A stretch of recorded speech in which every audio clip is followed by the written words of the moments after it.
Hi guys, it's always an exciting moment when a new shoe comes in, and today we're going to talk about the difference between the Carbon X2 and the Hoka Carbon X.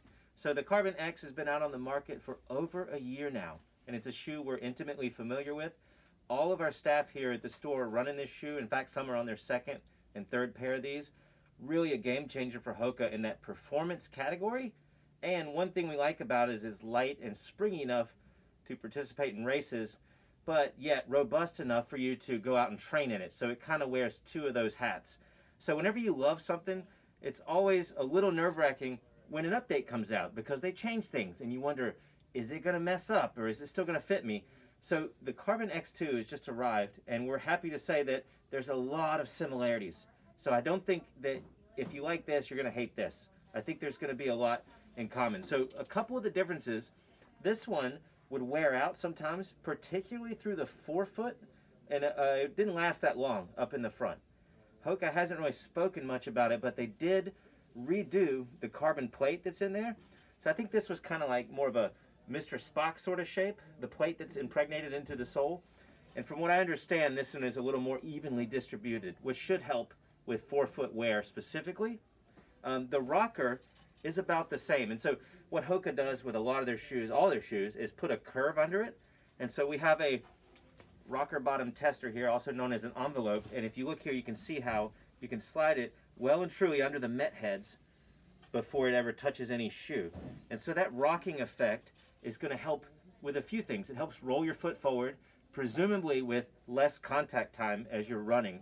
But the big thing that we've noticed here is when you're in a shoe with a significant rocker or curvature of the sole, it helps bring your glutes underneath of you a little more. And in most cases, that helps the runner engage their glutes a little more. And that's always a good thing when you're doing some sort of performance running.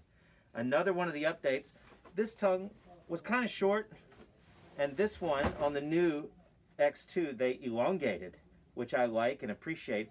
And if you notice, there's a little V notched in there on the front of the shoe. It's actually not centered. It's more towards the medial side of the tongue.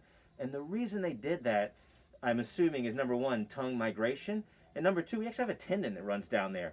And so it's kind of cool that they actually notched around that tendon to not put any excessive pressure on there. The upper on the one, despite it being a great shoe, the upper was a little flimsy.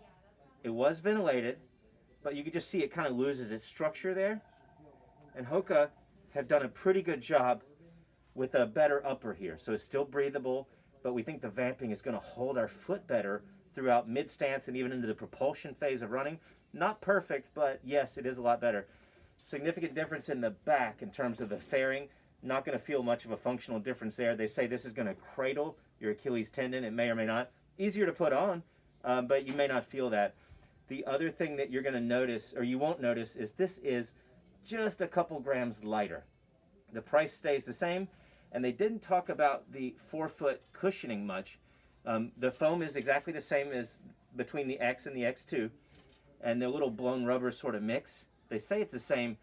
However, the fingernail test, it just feels a little different. Really hoping for a significant improvement in durability on the Hoka Carbon X2.